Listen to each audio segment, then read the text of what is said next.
Ser podcast. Las 7 de hoy por hoy. Ser podcast. Hola, muy buenos días. La crisis de la vivienda tritura como nunca a los más jóvenes. Este es el dato. En la última década los precios han subido casi 3 veces más que los salarios de los jóvenes. Son incapaces de emanciparse o de incorporarse al mercado de la vivienda porque la subida de sus salarios es ínfima si la comparamos con el encarecimiento vertiginoso de los alquileres o de las casas en venta. Según datos del INE, el precio de la vivienda lleva 40 trimestres seguidos subiendo, se ha disparado un 71%. Para hacernos una idea, el 80% de las personas que nacieron en los años 60 eran propietarios a los 40. Entre los nacidos en los años 80 y los 90, ese porcentaje ha caído al menos un 13%. Isabel Fernández Pedrote, buenos días. Hola Ángeles, buenos días. Es cierto que el sueldo de los jóvenes entre 25 y 34 años sí se ha ido acompasando en los últimos años a la subida del IPC, de los precios. Pero hay un elemento que destroza esa mejoría y deja a esta generación fuera de juego, es precisamente el precio de la vivienda. Si miramos la foto completa, la brecha generacional en los salarios también ha crecido. Los jóvenes ganan ahora un 10% menos que en 2008, los mayores de 65 un 8% más. Según los datos de 2023, los sueldos de los más jóvenes están un 45% por debajo de la media nacional. Así sus posibilidades de comprar una casa han caído un 30% en 2 décadas. Cuando hablamos del alquiler, los datos son aún más alarmantes. Se ha revalorizado un 95%. Eso triplica lo que han subido los salarios. Pablo Anzola, buenos días. ¿Qué tal? Buenos días. Sí, es que el precio de la vivienda encadena ya más de 40 trimestres consecutivos de subidas y eso ensancha cada vez más su distancia con los salarios. Desde el año 2015, los precios de compra se han encarecido un 71%, eso es más del doble del 33% que han subido las nóminas de los que tienen entre 24 y 35 años. La situación es todavía más sangrante si nos fijamos en lo que ocurre en el alquiler, porque de media en España se ha revalorizado un 95% en los últimos 10 años, el triple, por tanto, de lo que lo han hecho los sueldos de los jóvenes. Es un desequilibrio que para Josep María Raya, catedrático de la UPF, deja ya 2 grandes consecuencias. Retraso en la emancipación y, segunda cosa, incapacidad de generar un patrimonio que de alguna manera le dé seguridad en la vejez. Es cierto que en estos últimos 10 años los sueldos de los jóvenes han subido al ritmo del coste de la vida, pero la vivienda dinamita ese equilibrio cuando entra en la ecuación. Hoy se cumple una semana desde que el ex número 3 del Partido Socialista, Santos Cerdán, hombre de la máxima confianza de Sánchez hasta entonces, dimitiera tras el demoledor informe de la Guardia Civil que lo vincula con el cobro de mordidas a cambio de adjudicaciones de obra pública. Una semana después, las investigaciones se han llevado por delante al número 2 del PSOE Navarro, la federación de la que proviene el propio Santos Cerdán. La presidenta navarra, María Chivite, echó ayer de manera fulminante a su segundo, a Ramón Alzorriz, que le había ocultado que su novia trabajó en Servinavar, la empresa que la Guardia Civil registró la semana pasada por supuesta corrupción y que controla en un 45% el propio Santos Cerdán. Que alguien trabaje en una empresa adjudicataria de algo del gobierno no es indicio de nada, pero hago esto como un ejercicio de honestidad. Y secretaria general me ha pedido, con toda la razón, que dé esta rueda de prensa y lo cuente antes de que salga a la luz por otros medios. La titularidad de las acciones de Cerdán figuran solo en una escritura privada. Él lo niega, pero esta empresa navarra es clave en su vinculación con la trama. Para la Guardia Civil es una de las supuestas tapaderas que utilizaron Cerdán, Ábalos y Koldo. Ahora que el exsecretario de Organización no está aforado, la UCO ha pedido investigar su patrimonio, rastrear sus cuentas. El cerco sobre el Partido Socialista y sobre el Ejecutivo, que es cada vez más estrecho, se trasladó ayer al tono del debate en la sesión de control al Gobierno. Ahórrese los numeritos de cordero degollado. Es el lobo que ha liderado una manada corrupta todos estos años. La corrupción cero no existe. Nosotros la expulsamos. A diferencia de ustedes. Algo me dice que no defiende usted la moción de censura por mi bien. Tranquilo, no me faltan ganas, me faltan 4 votos. El que no es presidente del gobierno, no porque no pueda, sino porque no quiere, no presenta una moción de censura porque otros no quieren. Y del exterior, la madrugada deja la 7ª noche de cruce de misiles entre Irán e Israel, mientras sobrevuela el temor a la entrada de Estados Unidos en el conflicto. Anoche estuvo en hora 25 el embajador iraní en España.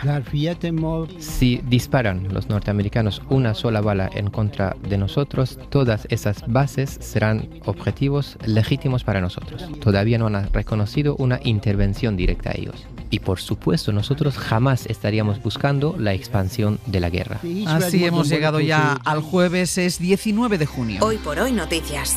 Ser Podcast. A la espera de ver si Estados Unidos escala o no la tensión en Oriente Medio, la violencia entre Israel e Irán se recrudece.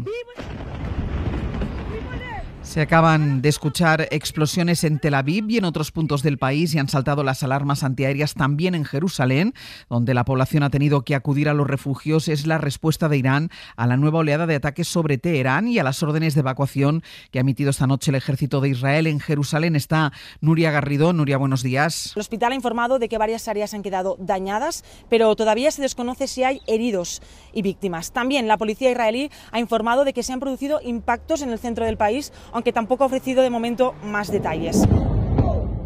Las alarmas antiaéreas y las explosiones se han escuchado incluso aquí en la ciudad de Jerusalén, donde en los últimos días apenas estaban llegando misiles. Este ataque de Irán se produce después de que Israel durante esta mañana también haya estado bombardeando varias zonas de Teherán. Irán acaba de confirmar que el ejército israelí ha lanzado misiles contra una planta de agua de su programa nuclear a 270 kilómetros de Teherán. Aseguran que no hay ni daños ni fugas radioactivas. Esta es la situación sobre el terreno mientras el presidente de Estados Unidos, Donald Trump, juega al despiste sobre sus próximos movimientos. Dice que puede que ataque posiciones iraníes o puede que no. Esta madrugada el portal estadounidense Bloomberg citaba a funcionarios de la Casa Blanca que reconocen que trabajan con un plan para atacar posiciones estratégicas en Irán durante los próximos días. Bayo, buenos días. Buenos días, sí, y ese plan militar, según cuenta el Wall Street Journal, cuenta ya con el visto bueno de Donald Trump, quien, eso sí, se reserva todavía la decisión de activarlo o no. La escalada retórica sigue creciendo y llevó ayer al líder iraní, al ayatolá Jamenei, a advertir a Washington de las consecuencias, dijo, irreparables que sufrirán si Trump autoriza finalmente ese ataque. Los estadounidenses saben o deben saber que el pueblo iraní no se rendirá y que cualquier intervención militar causará sin duda daños irreparables, dijo Jamenei. El ejército estadounidense en los últimos días ha amasado fuerzas en Oriente Medio, incluyendo portaaviones y aviones cisterna, despertando el temor regional a un ataque inminente contra las centrales de enriquecimiento de uranio de Irán. El Pentágono habla de momento de una postura meramente defensiva. Este escenario geopolítico está poniendo en el centro del debate y de la inversión de las grandes potencias la defensa. El desarrollo armamentístico se centra sobre todo en la defensa antiaérea y Ucrania se acaba de interesar por el nuevo escudo antimisiles español que ha diseñado Indra. Se trata de un radar muy potente que han presentado en París. Javier Bañuelos, buenos días. ¿Qué tal? Buenos días. Sí, es el MTR-10, un radar digital de barrido electrónico diseñado por Indra. Normalmente se suele localizar en emplazamientos altos y avanzados para maximizar su alcance. En menos de un segundo es capaz de detectar y avisar de la posición de un misil enemigo, su velocidad, su trayectoria y cuál debe ser el punto exacto donde debe ser interceptado. Este es el enemigo que dispara desde el mar un misil y ahí veis el radar escaneando todo el ámbito de cobertura. Esa información, como nos detalla desde Indra Francisco Jiménez, se remite al Centro de Operaciones de Artillería Antiaérea, donde, de forma automatizada, se decide qué unidad debe repeler ese ataque. Según han confirmado a la SER fuentes de la compañía, Ucrania se ha interesado ya por este escudo antimisiles español. Con la guerra de Ucrania lo que se ha vuelto imprescindible es ser capaz de desplegar y replegar el radar y salir corriendo, porque si no te va a venir algo encima. Y puede hacerlo en solo 1 minuto y medio, de ahí el interés que han mostrado otros países como India, Bélgica o Qatar. La crisis que asola al Partido Socialista y al Gobierno llegó ayer a Estrasburgo. El Partido Popular impulsó un debate sobre el Estado de Derecho en España que terminó con todos los eurodiputados populares y también los de la extrema derecha pidiendo la dimisión de Pedro Sánchez. Corresponsal en Bruselas, Enrique García Pozo, buenos días. ¿Qué tal? Buenos días. El debate versaba sobre el Estado de Derecho en España y la independencia de la Fiscalía. Ese era el título y eso explicaba la comparecencia del comisario de Justicia, que ha recordado que la Comisión ha enviado una serie de recomendaciones para reformar el Estatuto del Fiscal. Recomendaciones cuya aplicación está analizando la Comisión y cuyas conclusiones publicarán su informe anual a mediados de julio. El comisario no ha entrado en los presuntos casos de corrupción que implican al Gobierno de España, que ha sido el asunto central al que ha derivado este debate el Partido Popular. Pedro Sánchez es el primer y el último responsable de una organización criminal corrupta en España.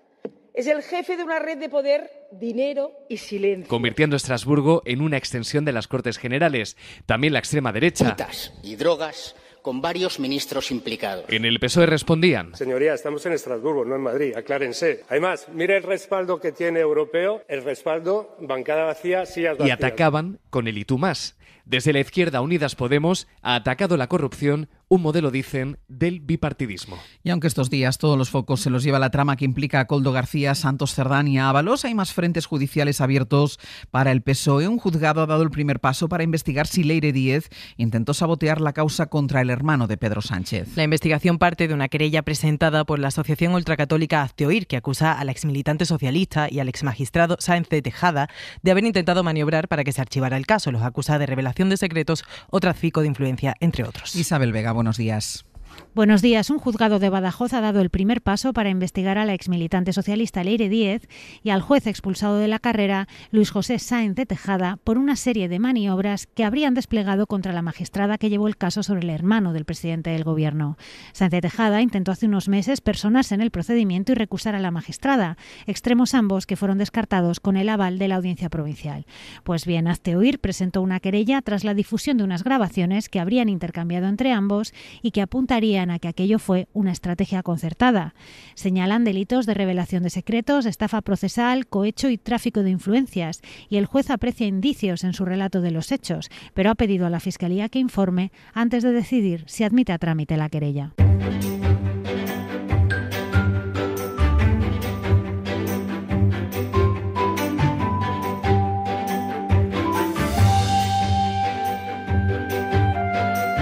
Vamos a ir hasta Euskadi. En Radio Bilbao está Gonzalo Loza. Gonzalo, egunon. ¿Qué tal, egunon? Y hasta Asturias con Jesús Martín. Jesús, buenos días. Buenos días. Noticias de estas dos comunidades a esta hora de la mañana, como la resaca literaria que tiene esta mañana la ciudad de Bilbao. ¿Qué pasó ayer?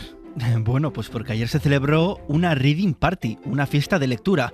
El Itxasmuseum acogió la primera cita de este tipo. El plan era muy sencillo: leer en silencio, rodeado de personas que también estaban leyendo. Nada de móviles, ni conversaciones, ni relojes. Después, el escritor Miquel Santiago fue el anfitrión y quien rompió el hielo compartiendo su experiencia como lector y autor. Se diferencia de los clubes de lectura en que todo el mundo tiene que leer un libro en un club de lectura, tienen metas, tiene pues este factor un poco más exigente. En cambio, la Reading Party básicamente es sentarse a leer el libro cada uno que le dé la gana, empezarlo por donde quiera, leer lo que quiera. Nueva York empezó realizando estas Reading Parties. Lo que más engancha a quienes participan, dicen, es la atmósfera de silencio que se genera. Qué bien, qué gusto.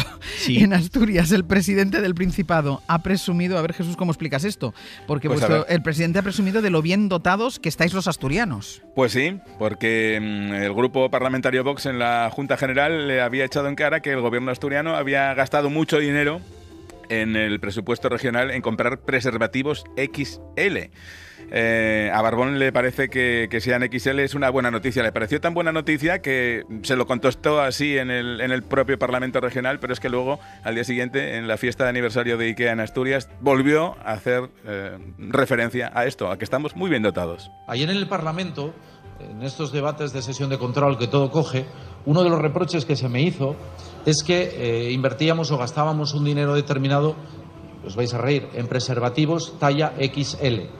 Y decían como una crítica, porque decían que es que estábamos sometidos al imperio de la Agenda 2030. Y yo decía en broma, siguiendo, porque de verdad pensé que lo había escuchado mal, lo de preservativos XL, y me vais a permitir la broma de la sostenibilidad, y yo dije que es que, bueno, no era un demérito entonces para los asturianos, y todo lo contrario, motivo de celebración que sin duda hoy en esta fiesta compartimos. Pues motivo de celebración. Vale, pues ya está, sí, ya todos contentos y todos contentos, ¿no? Exacto. Recetas médicas, Gonzalo, para ir a centros cívicos. Sí, el ambulatorio del barrio más poblado de Vitoria receta cada día, como cualquier ambulatorio, ibuprofeno, omeprazol, lorazepam, en fin, entre otros muchos medicamentos. Pero es que no solo. En este centro de salud los médicos prescriben también una receta algo heterodoxa. Es una receta para ir al centro cívico del barrio. Los centros cívicos tienen mucha incidencia en los estilos de vida, hay actividades relacionadas con el ejercicio físico, la nutrición, el bienestar emocional.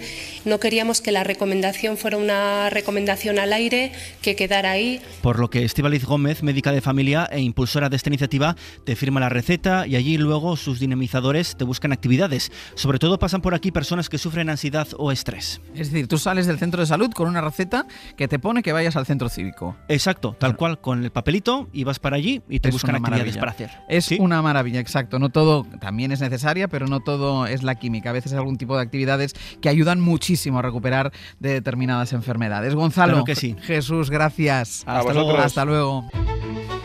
Y vamos ya con nuestra recomendación cultural para empezar el día. Hoy Pepa Blanes nos propone una lectura. Lluvia Pequeña tenía una premisa corta, la de un hombre profesor universitario que ingresa en la UCI de un hospital de Iowa en Estados Unidos. Tiene una brecha en la aorta y va a tener que estar unas semanas allí encerrado. El narrador de mi novela es un hombre con 40 y pico años que nunca ha tenido un problema grave de salud. Entonces él nunca había pensado de verdad en el hecho de que sí va a morir. Y es eso, es el reconocimiento de la muerte que de verdad le restituye la vida. El escritor Garth Greenwell utiliza una experiencia personal, la que pasó él mismo en una UCI, para explorar los límites del lenguaje, del dolor físico y del cuerpo humano en una historia que nos lleva por dos grandes temas, el miedo a la muerte y el amor. La respuesta de verdad es que el valor de la vida viene de la muerte y es el hecho de que vamos a morir. Lluvia Pequeña es una novela fascinante, con mucha tensión, que podría ser una especie de versión corta de La montaña mágica, donde la enfermedad y el aislamiento consiguen generar tensión y donde hay poesía hasta en el lenguaje médico. Pero sobre todo es una novela de amor y serenidad, aquella que el protagonista y los lectores adquirimos cuando llegamos al final. Para no perderte ningún episodio, síguenos en la aplicación o la web de la SER, Podium Podcast o tu plataforma de audio favorita.